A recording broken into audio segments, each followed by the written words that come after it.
X-ray lateral নেক, মানে soft tissue lateral নেক, কি কি জিনিস আমরা দেখতে পারি আদার দ্যান ফরওয়ার্ড? অ্যাক্সেস, কি অ্যাবসেস? অ্যাবসেস তো আমার যে কোনো Retropharyngeal অ্যাবসেস হবে, সেটাও কি এক্স-রে নেকে? রেট্রোফ্যারিঞ্জিয়াল Retropharyngeal abscess বা pre-vertebral space abscess। আচ্ছা, সেটা কিভাবে তুমি ডিফাইন করবে? How do you know ওটা abscess? একটা ওই যে ডায়ামিটার আছে ওই হ্যাঁ, কি ডায়ামিটার? স্পাইনাস প্রসেসের যে ডায়ামিটার সেটা হচ্ছে সেটা থেকে যদি স্পাইন আর ওই হ্যাঁ। যে ভার্টিব্রাল যে এরিয়া আছে ওই স্পেসটা যদি বেড়ে যায় কতটা বাড়ে? ডাবল 3/4, মানে vertebral body 3/4, হাফ তো মোটামুটি একই হবে, হাফ হচ্ছে একটু বেশি।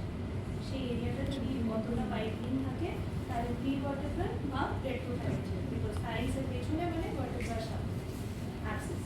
এবার কি কি causes জানো তোমরা abscess এর? মানে pre-vertebral বা retropharyngeal abscess, acute হতে পারে, chronic হতে পারে। এটা বেসিক্যালি থিওরিও কভার করে, মানে তোমার যদি লিখতে হয়, গোড়ামির মারতে হয়, থিওরি করে আসলে তখন যদি লিখতে হয়, তো কি কি causes হয়? Infection হতে পারে, ফরেন বডি থেকে হতে পারে, মানে তোমরা ফরেন বডি দিয়ে স্টার্ট করছো, তো লেস কন্টিনিউ ফরেন বডি থেকে যেটা রিমুভ করা হয়নি সেখান থেকে অ্যাবসেস হয়ে গেছে, এখন পেশেন্টকে ফার্স্ট কনজারভেটিভলি ম্যানেজ করে তারপর ফরেন বডি স্টার্ট যদি করা যেতে পারে ফরেন বডি। আর ইনফেকশন, ইনফেকশন কি কি ইনফেকশন তোমরা জানো যেটা জন্য অ্যাবসেস হতে পারে? টিবি কেন বললে? টিবি স্পাইন কোল্ড অ্যাবসেস, ঠিক আছে, সেটা ম্যানিফেস্ট করবে অ্যাজ প্রি-ভার্টেব্রাল বা রেট্রোফ্যারিঞ্জিয়াল অ্যাবসেস। আর কি টিবি রিলেটেডই, মানে কোনো লিম্ফোডেনাইটিস, ঠিক আছে, ব্রডলি স্পিকিং লিম্ফোডেনাইটিস, ঠিক আছে। আচ্ছা, আর কি কজ হতে পারে for abscess? Trauma, very good, যেরকম ইনফেকশন তেমনি ট্রমা, বিকজ মানে ব্রডলি আমরা ওইভাবে সব কিছু ক্লাসিফাই করি, like aetiology, congenital, acquired, traumatic, infectious, tumour, malignancy obviously. আচ্ছা, আর কি হতে পারে? আমাদের lateral neck, AP lateral, X-ray soft tissue, other than foreign body, and abscess, আর কি? Adenoid hypertrophy, very good. Adenoid hypertrophy কি বলবো? posterior wall একটা bulge দেখতে পাবো soft tissue of the nasopharynx। বা skull base থেকে শুরু করছি। কেন মানে আমি হেজিটেন্ট কেন হলাম posterior wall বলার? আর কি হতে পারে? মানে adenoid can be misdiagnosed from differential কি? মানে এক্সরে দেখি X-ray. Adenoid hypertrophy, questionটা বুঝে তো? Adenoid hypertrophy একটা mass, right? এটা skull base থেকে সমান হচ্ছে। তার সঙ্গে differentiate করবো। এনসেফালোসিল একটু simplify করবো। এনসেফালোসিল যদি আসে উপর থেকে ঠিক আছে, তোমার বেসিকের মধ্যে একদম বাচ্চায় টিউবার কাছাকাছি আর ওভার কনসেপ্ট না, মানে নেসোফ্যারিংসের পেছন থেকে, মানে posterior end of naso cavity থেকে আসে। আরে যে মানে তোমাদের নরমাল কেস প্রেজেন্টেশনে কি থাকে? পলিপ তো অ্যান্ট্রোকোনাল পলিপ, তাই ওটাও তো একটা ডিফারেন্সিয়াল হতে পারে, কিন্তু ওটাও একটা মাসটা পোস্টেরিয়রই হবে। তো কি করে ডিফারেন্সিয়েট করবে? উইথ রিসেন্ট সাইন দেখতে পাওয়া যায় কোন sign? রিসেন্ট সাইন অ্যান্ট্রোকোনাল পলিপ আর কোনো নাম জানো? রিসেন্ট সাইন ছাড়া এক্স্যাক্টলি কি হয়? মানে যেহেতু ওটা সামনে থেকে পিছন দিকে যাচ্ছে অ্যান্ট্রোকোনাল পলিপটা, তো ওটা পস্টারাল ফ্র্যাঞ্জিও বলার সঙ্গে একদম লেগে যায়, তো মাঝখানে একটা গ্যাপ রয়েছে, তো দ্যাট ইজ মানে air space. Air space. Hmm. ওটা প্রেজেন্টের মধ্যে দেখতে অ্যাডেনয়েড হয় তাহলে ওটা যেহেতু পস্টারাল ফ্র্যাঞ্জিও ওয়াল থেকেই আসে, তো রিসেন্ট কোনো গ্যাপ থাকে না। বা সামনে, মানে জিনিসটা সামনে পেছনে করে বলতে পারো, ওটাকে ডট সাইন হয়, other than recent sign CD, basically recent sign আইডিও ডিবি ডট সাইন, ঠিক আছে। আচ্ছা, এটা হচ্ছে মোরালেস আমাদের এক্স-রে নেক ল্যাটারাল ভিউ থেকে আমরা কি কি। আচ্ছা, ফরেন বডি, ফরেন বডি আমরা কি করে বুঝবো যে ওটা ট্রেকিয়াতে আছে? অবভিয়াস কোয়েশ্চেন, ট্রেকিয়াতে আছে না ইসোফেগাসে আছে? কোনটা সামনে থাকে আর পেছনে থাকে? ইসোফেগাস এবার তো বললাম ইসোফেগাসে আছে, একটা অবভিয়াসলি দুটো ভিউ দেখে এমপি আর ল্যাটারাল Lateral ভিউ view। কিন্তু সেই হিসেবে আমরা বুঝতে পারবো যে এইরকম আছে না এইরকম আছে, তাই তো করোনাল না ট্রান্সফার্স, যেরকম সিটি স্ক্যানে নানা রকম ভিউ হয় সেরকমভাবে আমরা এক্সরেটা দেখছি যেটা করোনার ভিউতে আছে না ট্রান্সফার সেই হিসেবে আমরা বুঝতে পারবো যেটা ইসোফেগাসে আছে না তোমার ট্রেকিয়াতে আছে। আর কি অ্যাডেড যদি ট্রেকিয়াতে থাকে আর কি হতে পারে ফরেন বডিটার জন্য? একটা তো তুমি দেখলে যে হ্যাঁ না সেটা সিমটমস, আমি এক্সরে ফাইন্ডিং বলছি। সিমটমসে অবভিয়াসলি থাকবে ব্রেথলেসনেস থাকবে বা স্ট্রাইকার ডেজটাও কমন না, ডিসনিয়া, রুলিং অফ সালাইভা যদি ইসোফেগাসে থাকে এগুলো ঠিক আছে। আমি এক্সরে ফাইন্ডিং বলছি। আর যদি মানে ফরেন বডিটা আমাদের ট্রেকিয়াতে থাকে other than obvious visualisation of foreign body in the trachea আর কি অ্যাডেড জিনিস দেখতে পারবে এক্সরে? কোয়েশ্চেনটা বুঝেছো? মানে what will I be on the lookout for if the foreign body is in trachea? ইসোফেগাসে অতটাও আমরা বুঝতে পারবো না বিকজ সেটা আবার অ্যাবডোমেনে দিয়ে আলাদা এক্সরে, বাট অ্যাটলিস্ট এক্সরেনে ইমপ্ল্যান্টাল চেস্ট কভার করে, মানে শুধু তো এই অবধি তো নয়, মোটামুটি চেস্ট পার্টটা তো দেখা যায়, হিন্টও দিয়ে দেয় তাহলে চেস্টে কী দেখবে? কোনো ডেভিয়েশন হয়েছে কিনা ট্রেকিয়া কোনো কাছাকাছি। পার্ট ব্রেক করে টিভি ঢুকে গেছে। লাংয়ের সিরিয়াস মানে ও। কোলাপস আছে, ইনফ্লেটেড আছে, একটা ফরেন বডির জন্য এয়ারওয়ে যদি কম্প্রোমাইজ হয় তাহলে সেটা এন্টায়ার এয়ারওয়েতে রিফ্লেক্ট হবে, লাংয়েও রিফ্লেক্ট হবে। নট অলওয়েজ যে আমরা দেখবো 99% টাইমে আমরা ওরকম লাংয়ে কিছু সেরকম পাই না, কিন্তু there is always a possibility to rule out যে লাংয়ে কিছু চেঞ্জেস আছে কিনা because of the foreign body. সবসময় যে টিভির জন্যই লাংয়ে চেঞ্জ দেখবো বা ক্রনিক স্মোকারদের দেখবো, নট নেসেসারি, ফরেন বডির জন্য এটা আমরা দেখতে পারি। আচ্ছা, কী করে ম্যানেজ করবে একটা পেশেন্ট এলো, he or she has complain যে রুলিং অফ সালাইভা হচ্ছে, তো তুমি পেশেন্টকে অ্যাপ্রোচ করবে কী করে? আর অবভিয়াসলি প্যারেন্ট বলছে যে বাচ্চা খেয়ে নিয়েছিল, কয়েন খেয়ে নিয়েছিল, কি কী টয় খেয়েছিল আমি জানি না, বাট একটা হিস্ট্রি আছে, ভেগ হিস্ট্রি। তো কী করে তুমি অ্যাপ্রোচ করবে এরকম একটা পেশেন্টকে? ধরো এখানেই এলো ইমার্জেন্সিতে, drooling of saliva is the only complaint. R drooling of saliva বাচ্চার হবে মানে there will be difficulty in swallowing, এখন বাচ্চারা তো difficulty in swallowing বলবে না, যেরকম অ্যাডাল্টরা বলবে যে আমার এখানে ব্যথা হচ্ছে বলে খেতে পারছি না, তো বাচ্চা কাঁদবে, drooling of saliva হবে, এইগুলো থেকে তোমাকে মোটামুটি বুঝতে হবে পেশেন্ট ইজ মানে uncomfortable, there is probably some foreign body in the query esophagus, but we are not sure, তো আমরা এখন দেখি হিস্ট্রি ওয়াইজ পেশেন্ট মানে কিছু একটা ইস্যু আছে, তো কীভাবে অ্যাপ্রোচ করবো পেশেন্ট? ওয়েট করতে বলবো, ওটা নিজে নিজে অ্যাবডোমেনে চলে যাবে ইসোফেগাসে থাকলে। প্রথমেই তোমার কাছে এলো, তুমি wait প্রথমে করতে এক্সরে বলবে। করবো তারপরে প্রথমে আমরা একটা এক্সরে করে নিই। Exactly. আমি সেটাই বলছি, তোমার কাছে পেশেন্ট প্রেজেন্ট করলো, তুমি আমাকে বলছো তুমি এইভাবে যে তুমি জানো কী করতে হবে, সেটা বলছি না। সাপোজ আমি জানি না পেশেন্টকে কীভাবে ডিল করতে হবে, তো like how will you approach the child, সেটা বলছি।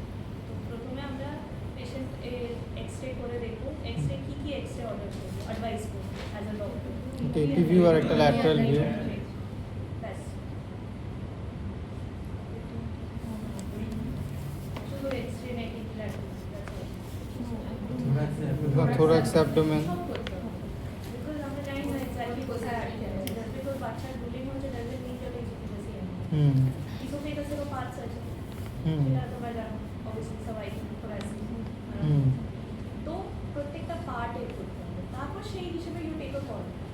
Even when you are planning for a rigid endoscopy মানে foreign body removal, তখনও ধরো পেশেন্ট রাত্রে সকালে তুমি পেশেন্টের ওই NPO স্টেটাস দেখে সব কিছু মানে টেম্পোরারিলি একটা ম্যানেজ করলে, ফ্লুইড দিলে, ডেক্সা দিলে যদি মনে হলো যে অ্যাসোসিয়েটেড ইনফ্লামেশন থাকতে পারে, যেটা তোমার অপারেশনের সময় maybe can be a hindrance. যদি ধরো খুব ইনফ্লামেশন থাকে তাহলে তো ফরেন বডিকে ভিজুয়ালাইজ করা যাবে না, তো তাই জন্য আমাদের আগেন সেটা ডিপেন্ড করবে ডিউরেশন কত, যেটা ইমিডিয়েটলি হয়েছে সেটা অত তাড়াতাড়ি ইনফ্লামেশন করবে না, কিন্তু যেটা ধরো অ্যাটলিস্ট 1-2 দিন রয়েছে মোটামুটি একটা ইনফ্লামেশন করে কোটিং টাইপের করে রাখে, তখন তোমার একটা কাভারেজ দিতে হবে, অ্যান্টিবায়োটিক স্টেরয়েডের কাভারেজ দিতে হবে, দিয়ে বাচ্চাকে মোটামুটি স্টেবিলাইজ করে উই ক্যান প্ল্যান ফর তোমার এটা হচ্ছে রিজিড এন্ডোস্কোপি।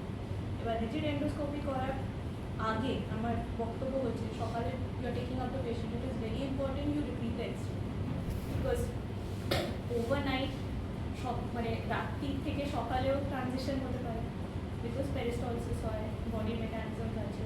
তো it is very important that because অনেক ক্ষেত্রে আমরা দেখেওছি যে সকালবেলা যখন আমরা রিপিট এক্সরে করেছি, we had to refer the patient for general surgery, মানে পেশেন্ট নেমে গেছে।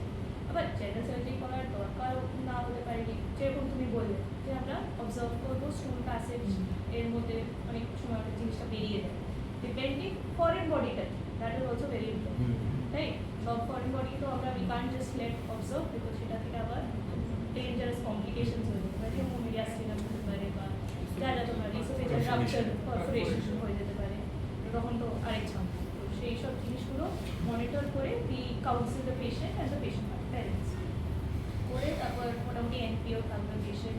যদি মনে হয় পেশেন্টের ফরেন বডি চান্স আছে শার্প অবজেক্ট, তাহলে অনেক সময় আমরা কী করি, পোস্ট মানে ফরেন বডি রিমুভাল পেশেন্টকে এনপিও রাখার সঙ্গে সঙ্গে যদি মনে হয় মিউকোসা ড্যামেজ হয়েছে, তাহলে রাইলস টিউবও ইনসার্ট করবে, যাতে যতক্ষণ পেশেন্ট মানে রাইলস টিউব নিয়ে হিলিংটা হচ্ছে মিউকোসার, মানে so that there is no damage, মানে এত কষ্ট করে রিমুভ করলে তারপর আবার খাইয়ে জিনিসটা খারাপ করলে দ্যাটস নট রাইট।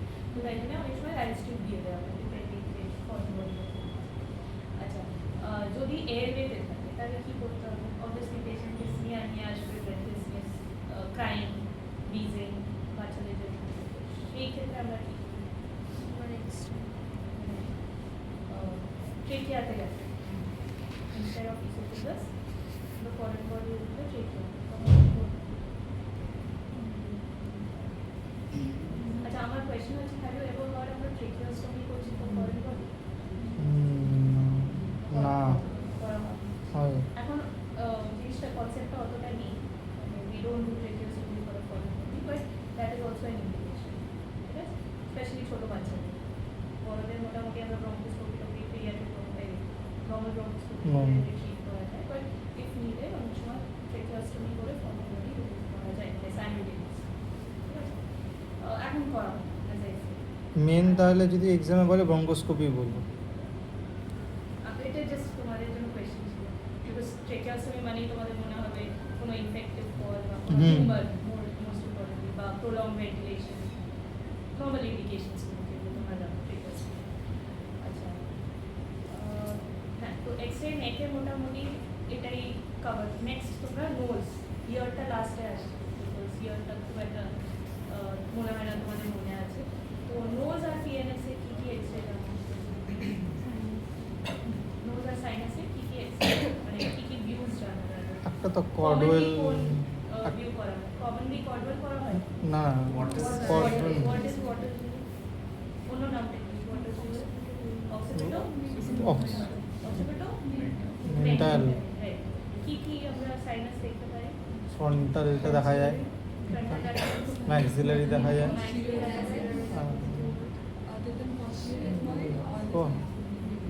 রাইট।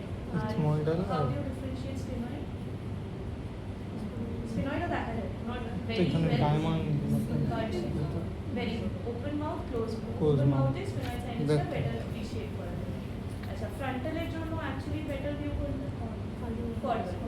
কর্ডওয়েল, আর কি কি ভিউ জানো? ল্যাটারাল হয়, ল্যাটারাল ওব্লিক। ল্যাটারাল হচ্ছে oblique। বেসিক্যালি ইথময়েডসের জন্য, ঠিক আছে? আর অ্যাকচুয়ালি এখন সিটি স্ক্যানের জমানায় তো সব কিছু better visualize CT nose and BNS, right? But যদি পলিপ থাকে, যদি polyp versus fluid, how do you differentiate? Basic question, polyp versus মানে পলিপ স্ল্যাশ মাস, আচ্ছা নেজাল মাস, বা whether it is fluid. Obviously এটা ডেন্সিটি, হ্যাঁ আমরা কি দিয়ে কম্পেয়ার করি? কোনটা আমাদের রেফারেন্স থাকে? মেসের নোট পিএনএসে রেফারেন্স পয়েন্ট কোনটা থাকে? Usually, not always, orbit is the reference point, মানে ওটা ব্ল্যাক হোয়াইট সেই হবে। হ্যাঁ, তো how will you differentiate mass slash polyp versus fluid? Because তোমাদের তো ডায়াগনোজ করতে হবে যে বেসিক নেজাল পলিপোসিস না সাইনোসাইটিস, কিরকম দেখতে হবে? মানে x-ray nose PNS water fluid, যদি ফ্লুইড থাকে কিরকম দেখতে হবে, যদি পলিপ থাকে কিরকম দেখতে হবে?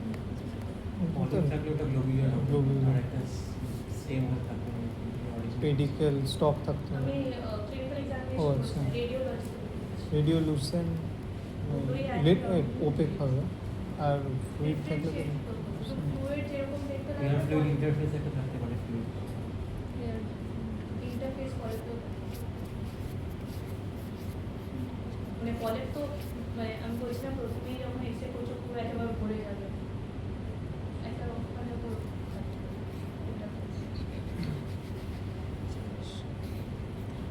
আচ্ছা হিন্ট দিয়ে দিচ্ছি তারপর বলার চেষ্টা করো একটা কনভেক্স হবে একটা কনকেভ হবে কোনটা কনভেক্স হবে পলিপ আর কনকেভ ফ্লুইড ফ্লুইড তো সেইভাবে তুমি মোটামুটি একটা ডিফারেন্সিয়েট করতে পারবে যে পেশেন্টের মানে কোনো মাস আছে না কোনো সিক্রিয়েশন ফ্লুইডস আছে আচ্ছা, আরেকটা জিনিস হচ্ছে যে যখন তুমি এক্সরে বা সিটি স্ক্যান করছো অনেক সময় কি বলা হয় যে আমরা ডিকনজেস্ট করে রাখবো মানে যদি রিটেন কোনো সিক্রিয়েশন থাকে ফলস নেগেটিভ রেজাল্ট যাতে না হয় তো অনেক সময় আমরা মানে প্যাক দিয়ে বাট আমরা ওরকম রুটিনই করি কনভেক্স আর কনকেভ because it is কেন not- হয় কনভেক্স আর কনকেভ তুমি বলো কেন হয় ও যদি আনসার দিয়ে দিল মানে একটা প্রপার মানে এটার কোনো লজিক টেকনিক্যালি মানে বেসিক থিং যে পলের কিরম কেন কনভেক্স হবে আর ফ্লুইড কেন কনকেভ হবে গ্লোবিউলারেরই আরেকটা যদি আমি ভাবি তো ওটা কি কনকেভ হয় গ্লোবিউলার যদি এরকম হয় তাহলে কি ওটা এরকম কনকেভ হয় সার্ফেস জল তো এটা তো কিছু মানে ইয়ে নেই মানে কোনো ব্রেন ঘুমানোর দরকার বেসিক একটা ক্যাপিলারিতে ফ্লুইড লাগলে এরকম হয় না মানে you are getting my point. Totally globular body is a clinical examination. There is no chance ওটা দেখতে কনকেভ হবে। আমি বুঝে যেতে হাইড্রোমিক মতো এক্সারসাইজ হচ্ছে না এয়ার ফ্লুইড লেভেল ওখানে সোজা হয় তাহলে হ্যাঁ, কাউন্ট তো ওখানে অনেকটা ভুল ফাইন আমরা হবে ideally তুই যখন theoretically ল্যাটারাল চেস্ট বলি ভিউ করবি কোনো তখন দেখবি দরকার কম হবে মানে জলে false negative result যাতে না হয় তাই জন্য আমরা অনেক সময় because secretions versus pathology সেটার একটা discrimination করার জন্য তাছাড়া অবভিয়াস কি কি জিনিস আমরা এক্সরে কোর্স পিএনএসে দেখতে পারি তো সাইনাস হয়ে যাবে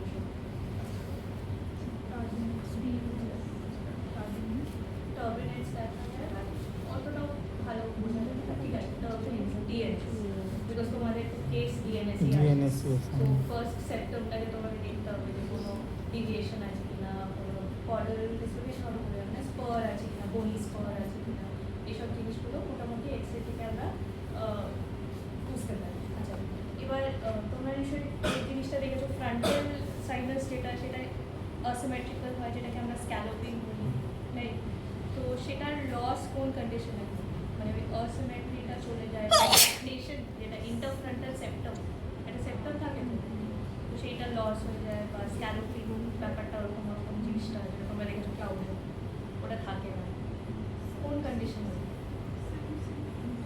না সাইনোসাইটিসের যে ফ্লুইড কালেকশন মানে ওই ওপিক ব্যাপারটা না থাকে যেরকম বাকি সাইটিস আমি বলছি পুরো ওই যে কন্টুরটা মানে স্ক্যালোপিং মানে এরকম এরকম থাকে তো সেটা সাইনোসাইটিসে তো এফেক্ট হবে না সাইনোসাইটিস মানে ভেতরের যেটা খালি দেখাচ্ছিল সেটা কালো হয়ে যাচ্ছে আমি বলছি ওই যে মানে অসিমেট্রিক ব্যাপারটা ওটা কখন মানে কোন কন্ডিশনে চেঞ্জ হয়ে যেতে পারে বা দ্যাট ইজ লস কোয়েশ্চেনটা বুঝেছো মানে বাইরেটা বেসিক্যালি বাইরের চেঞ্জ নট ভিতরের চেঞ্জ ক্লাসিফিকেশন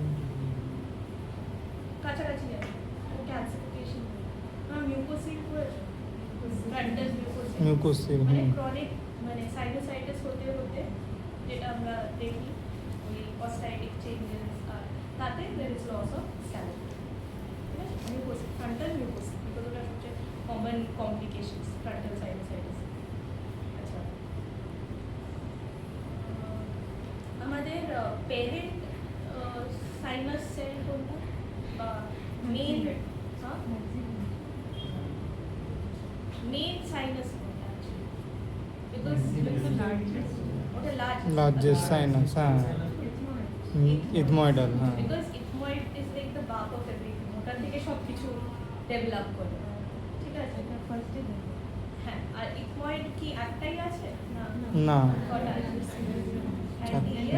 posterior তার ethmoid। মানে একটা গ্রাউন্ড ল্যাব ঠিক আছে তো পোস্টেরিয়র ইথময়েডের দিকে যাচ্ছ মানে তুমি আরো অ্যাপ্রোচ করছো টুয়ার্ডস কোন সাইনাস Sphenoid, হুম। পোস্টেরিয়র ইথময়েড এএসএল একটা নাম বলো।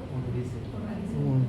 তো এই ভেরিয়েশনসগুলো কনকাভ এগুলো একটু মনে রাখবে, বিকজ তোমাদের অস্ট্রেলিয়ার কমপ্লেক্স শর্ট আসে, রিলেটেড কোয়েশ্চেন Wings. আসে, তখন অ্যাটলিস্ট বেসিক অ্যানাটমিক্যাল ভেরিয়েশন যেগুলো তোমাদের থেকে এক্সপেক্টেড, কনকাভুলোসা, তারপরে আনসারে তো নর্মাল এই হ্যালার সেল, অনোডি সেল। হ্যালার সেল কি কোথায় থাকে? Infrared. তো এই ভেরিয়েশনসগুলো একটু মাথায় রাখবে। হ্যাঁ, এক্সরে নোজ পিএমএস রিলেটেড আরেকটা ভিউ বলো, স্পেশালি রিলেটেড টু নোজ। একটা প্যাথোলজি ভাবার চেষ্টা করো এক্সরে নোজের, যেটা আমরা অনেক সময় অপারেশনের জন্য নিই। আরেকটা হিন্দি দিলেও তুমি ভুলে দেবো। GNA. হ্যাঁ, এটা আরেকটা নোজের Angiophygroma. প্যাথোলজি, যেটা ইউজুয়ালি আমরা মানে সার্জিক্যালি ইন্টারভিন করার চেষ্টা করি when the patient comes to the OPD।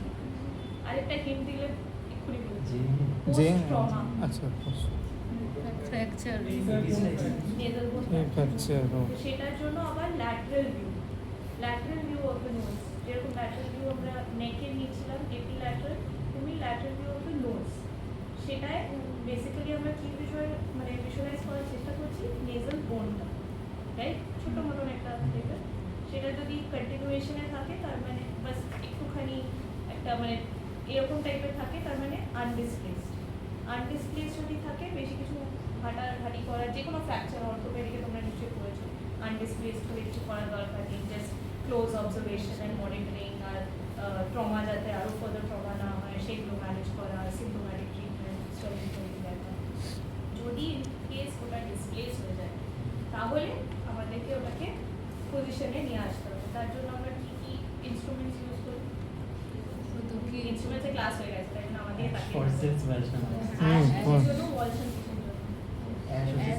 সেপ্টামের জন্য অ্যাশ ফোর্সেপ, ল্যাটারাল ওয়ালটার জন্য এটা কারণ।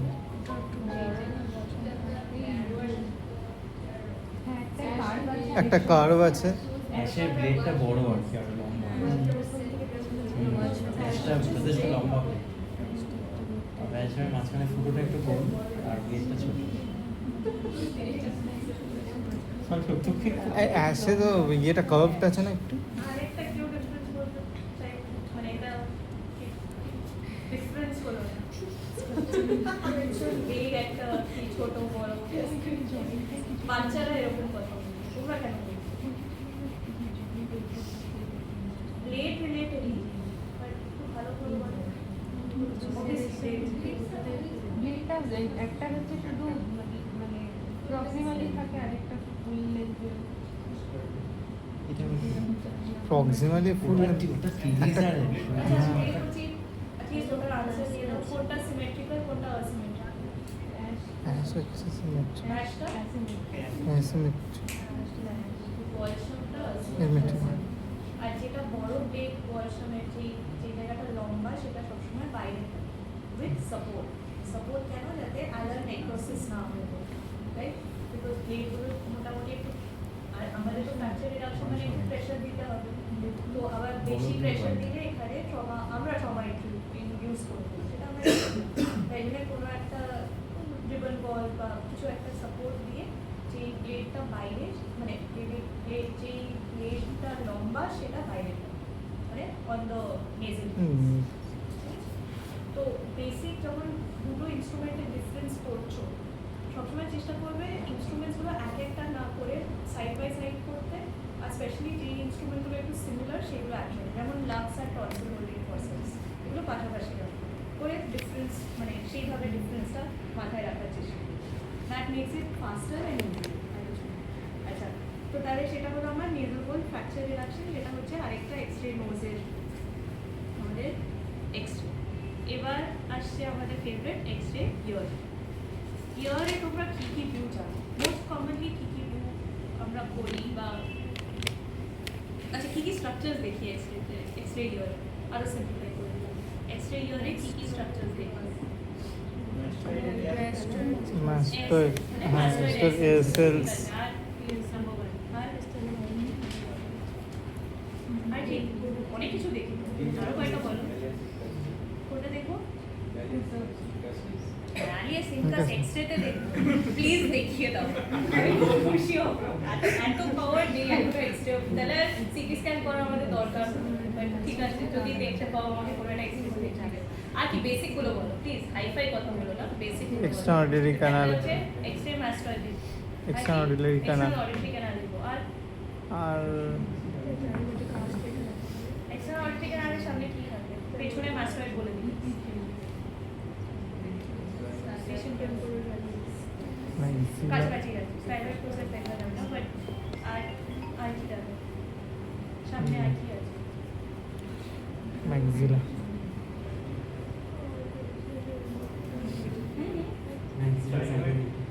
জাইগোমেটিক, সাইকোম্যাটিক না? আর কোনটা কোনটা কাছাকাছি আছে? ব্যান্ডেবল মানে TMJ. টিএমজি, টিএমজি ও which is a ball and socket joint. সেটা ভালো করে দেখা যাবে যে একটা কোনো যেরকম বল এন্ড সকেট জয়েন্ট হয়, ওটা এক্সটার্নাল অডিটরি ক্যানালের সামনে ভিজুয়ালাইজ করার চেষ্টা করবে, বিকজ ওটা মোটামুটি দেখা যায় বল এন্ড সকেট জয়েন্ট, ঠিক আছে? তারপরে যে হেজিনেসটা সেটা হচ্ছে এক্সটার্নাল অডিটরি ক্যানাল, তার পেছনে যেটা সেটা হচ্ছে মাস্টয়েড। আর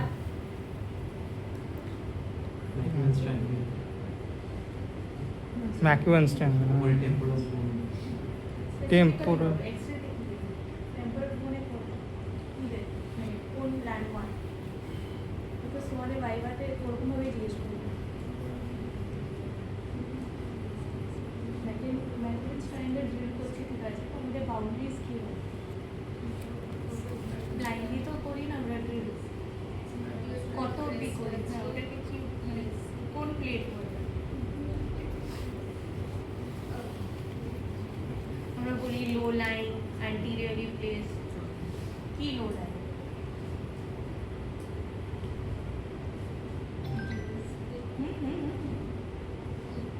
ম্যাস্টয়েড ড্রেনিং এর সময় ড্রিলিংয়ের সময় আমরা অনেক সময় ইমেজিং করে বলি যে ও কর্নার সেন্টার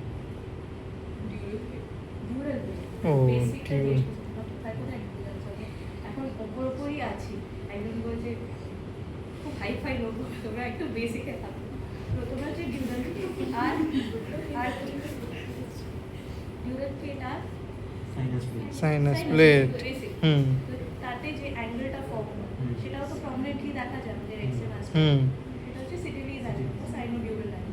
তখনই আমরা বলি অ্যান্টিরিয়রলি প্লেস সিগময়েড বা লো লাইন ডিউরা, তখন এক্সট্রা ভিজিলেট হয়ে আমাদের ট্রেনিং করতে হয়, হুম। রিচ হয়ে যাবে, রাইট? আর কি কি টাইপস অফ মাস্টার জানো তোমরা? নিউম্যাটিক ঠিক বলা হয় তো, বাট ওটা কোনো স্ট্যাটিক নয়। আর মোস্ট কমনলি কি হয়? হ্যাঁ, মাস্টার অ্যান্ড দ্য লার্জেস্ট এসে। আমি বলছি টাইপস অফ মাস্টার এসে, তিনটে টাইপ ছিল না? ও একটা হলো ডিপ্লোইড, স্টেরোটিক আর তাহলে একটাই করো স্ক্লেরোটিক, ডিপ্লোইড। আর যদি স্ক্লেরোটিক হয় তাহলে অন্যটা কী হবে? নিউম্যাটিক বলে না, ওটাকে সেলুলার বলে। সেলুলার মাস্টার, বিকজ মাস্টার এর সেলস আছে, সেলুলার বলে, ঠিক আছে? সেলুলার আর নিউম্যাটিক একই ব্যাপার, বাট ইউজুয়ালি বলা হয় সেলুলার, স্ক্লেরোটিক আর ডিপ্লোইড। তো সেই হিসেবে আমরা অ্যাপ্রোচ করি। ফেশিয়াল নগদ এমনি অত ভালো করে দেখা যায় না, যেরকম অসিকলস তুমি বলছিলে, সেই সব জিনিসের জন্য we prefer HRCT temporal because obviously ওটাতে আরও বেটার গাইডেন্স হয়। আর ইউজুয়ালি আমাদের এক্সরে মাস্টার যখন করা হয় তখন ওরকম দুটো সাইডেরই, মানে you don't have to mention ipsilateral, যেরকম আমরা লিখি তখন বলতে হবে না যে right mastoid, left mastoid. It is normal যে ওটা সুপার ইম্পোজ হবে আর রাইট আর লেফট আসবে, হুম। আর লেখাও থাকবে। তোমাদেরকে কখনো বলবে না যে আইডেন্টিফাই করো এটা কোন সাইডে মাস্টয়েড, নট পসিবল। ওটা জাস্ট তোমাদের উপরে মানে লেখা থাকবে যে রাইট সাইড, তোমাদের বলবে যে এখানে কী কী দেখতে পাচ্ছ, সেটা জাস্ট পয়েন্ট আউট করবে। আর যদি জিজ্ঞেস করে অ্যাসোসিয়েটেড কোনো কোয়েশ্চেন বলতে পারবো। তো কমন ভিউ হচ্ছে আমাদের ল্যাটারাল ওবলিক ভিউ, আরেকটা হচ্ছে শুলার্স ভিউ। শুলার্স ভিউ নিশ্চয়ই তোমরা শুনেছো বা দেখেছো, এক্সরে মাস্টারের উপরে লেখা থাকে শুলার্স ভিউ। আরেকটা আছে স্টেনভার্স ভিউ বা মডিফাইড স্টেনভার্স ভিউ, আর এটা হচ্ছে টাউনিজ ভিউ। এই স্টেনভার্স আর টাউনিজ ভিউ আমরা basically, specially Stenvers view, modified Stenvers view আমরা মোর কমনলি ইউজ করি post cochlear implant. Cochlear implant surgery নিশ্চয়ই তোমরা জানো। হুম। তো সেইটা যখন আমরা ইলেকট্রোড আর ইমপ্লান্টকে ভিজুয়ালাইজ করতে চাই তখন উই ইউজ দিস টুল।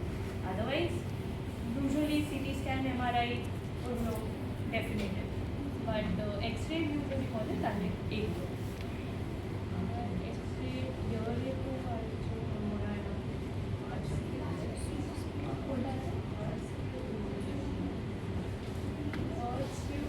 আমার এখন মনে পড়ছে না, মানে এটা রিলেটেড টু হোয়াট, মানে কোন সাবজেক্টে বেটার ভিজুয়ালাইজ করা যায়। আচ্ছা ঠিক আছে, ওটা আই চেক আউট থার্ড ভিউটা দেখে নেবো। আর কিছু তোমাদের ইয়ার রিলেটেড কোয়েশ্চেন আছে বা তোমরা কোনো ইমেজেস দেখেছো এখন অব্দি x-ray? Third year part 1। I'll just follow that up. Usually you do have, মানে PG level এও থাকে, but then I'll just confirm because it's important anatomy না, I'll confirm. সারফেস মার্কিং মানে আমাদের কারোর উপরে করতে হবে নাকি they will be like identify করতে হবে, আমাদেরকে একটা ছবি দিয়ে দেবে স্লাইডে আইডেন্টিফাই করতে হবে? হ্যাঁ, দ্যাটস লাইক আইডেন্টিফাই। হ্যাঁ। আর ম্যাম আমি যে অস্কি কোয়েশ্চেনগুলো আপনাকে দিয়েছিলাম না ওইগুলো, না ওইগুলো বলছি পুরো থিওরি, তোমরা চুপচাপ বসে থিওরি, না, ওইটা বলছি। অস্কি কোয়েশ্চেন করবে, আর ওইটাও ল্যাপটপে থাকে। অস্কি কোয়েশ্চেন ডিসকাস করবে, তার মানে ইনডিরেক্টলি তোমরা বলছো যে আমাকে থিওরি না ওইটা ল্যাপটপে থাকবে তো ওইগুলো। বাট আমি কিছুতেই অস্কি হ্যাঁ, ঠিক আছে। তো আমি কোয়েশ্চেনগুলো জানি, দেখেছি, এটা কোনো ডিসকাশনের পয়েন্ট নয়। না ওই ল্যাপটপে থাকে কিনা ওইটাই জিজ্ঞেস করছি। আচ্ছা, আর কিছু এক্স-রে রিলেটেড কোনো, তোমরা এক্স-রেটা অ্যাটলিস্ট একবার দেখে এসো, যদি কিছু ডাউট থাকে নেক্সট ক্লাস যখন তোমরা চাইবে আমরা ডিসকাস করব। হ্যাঁ, অপারেটিভ প্রসিডিওরস আছে, টনসিলেক্টমি, টিম্প্যানোপ্লাস্টি, টিম্প্যানোপ্লাস্টি। কে বলেছে? একটা বলে হয় না। ওই আশাতেই ছিল, ওই আশাতেই ছিল, একটা পড়লে হয়ে যাবে। সেপ্টোপ্লাস্টি, টনসিলাইটিস আর টিম্প্যানোপ্লাস্টি। বেসিক এক্সপেক্টেড তিনটে থেকে একটা। বিকজ তিনটে থেকে একটা। টনসিলেক্টমি হচ্ছে লাস্ট রিসোর্ট। অনেস্টলি টনসিলেক্টমিতে তোমরা ভেবে দেখো না, মানে is there any particular step that you will have to tell? না, ইনস্ট্রুমেন্টস গুলো ধরে দিয়ে ইনস্ট্রুমেন্টসগুলি ধরাবে। হ্যাঁ, ইনস্ট্রুমেন্ট প্রচুর আছে, কিন্তু স্টেপ ওয়াইজ কি কিছু আছে টনসিলে? না। যেরকম সেপ্টোতে আছে, বা টিম্প্যানোপ্লাস্টিতে যায়। টনসিলে কিছু নেই। এখন অনেক সময় তোমরা যখন টনসিলে ইনস্ট্রুমেন্টও বলছো, তোমরা পুরো নাম বলো, ধরো টনসিল হোল্ডিং ফরসেপস, সে তো বাচ্চাও বলবে, তোমাকে বলতে হবে Denis Browne tonsil holding forceps, right? That is expected from you যখন তোমরা ইনস্ট্রুমেন্টস বলছো। তো ব্যাপারটা হচ্ছে টনসিলেক্টমি হচ্ছে লাস্ট অপারেটিভ প্রসিডিয়ার, যে কেউ কিছু সেপ্টোপ্লাস্টি বলতে পারছে না, টিম্প্যানোপ্লাস্টি বলতে চলো টনসিলেক্টমি করো, সেটা হচ্ছে।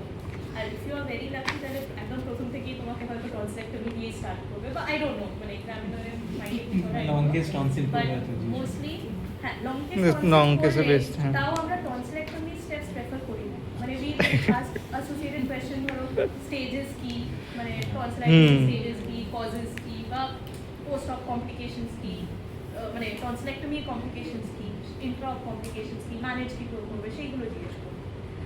আর সেপ্টোপ্লাস্টিতে স্টেপস জানতে হবে তোমাদের A to Z, because septoplasty technically theoretically সেরকম বেশি কিছু নেই, জাস্ট ক্লাসিফিকেশন আছে, ডিএনএস এর কটলস ক্লাসিফিকেশন, Cottles, সেটা আছে, আর কর্পোরেট মানে পোস্ট অফ কমপ্লিকেশন কি হতে পারে, আর ইন্ডিকেশন কি সেপ্টোপ্লাস্টি, সেইগুলো রাইট? সেপ্টোপ্লাস্টি আর টিম্প্যানোপ্লাস্টিটা ভালো করে করে, ঠিক আছে? টিম্প্যানোপ্লাস্টিও ভালো করে।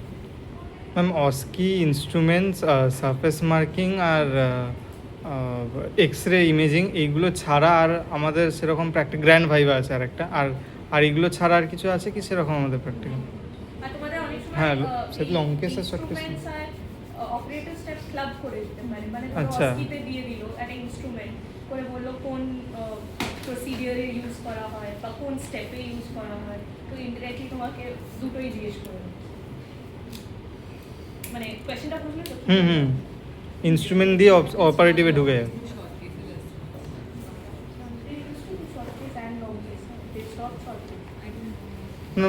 Actually ma'am as I hard from seniors যে লং, আমি যে এক্সামগুলো দেখেছিলাম একটা লং কেস ছিল, একটা শর্ট। হ্যাঁ there is long case and short case, but যদি চেঞ্জ হয় DNS as a short case, alternate करके the person who got DNS as a long case gets tonsil as a short case. DNS should be a long case, ideally, but most of the time ওরকম হয় না. Actually, tonsil becomes a long case. And we take the long case, short case, then we wait for the grand viva, we give then the whole OSPI thing starts. Basically, you all have enough time to discuss. তাহলে তোমরা দেখে নিও, যদি কিছু question থাকে আমরা সবাই তোমরা discuss করতে পারবে। Okay. Thank you, ma'am.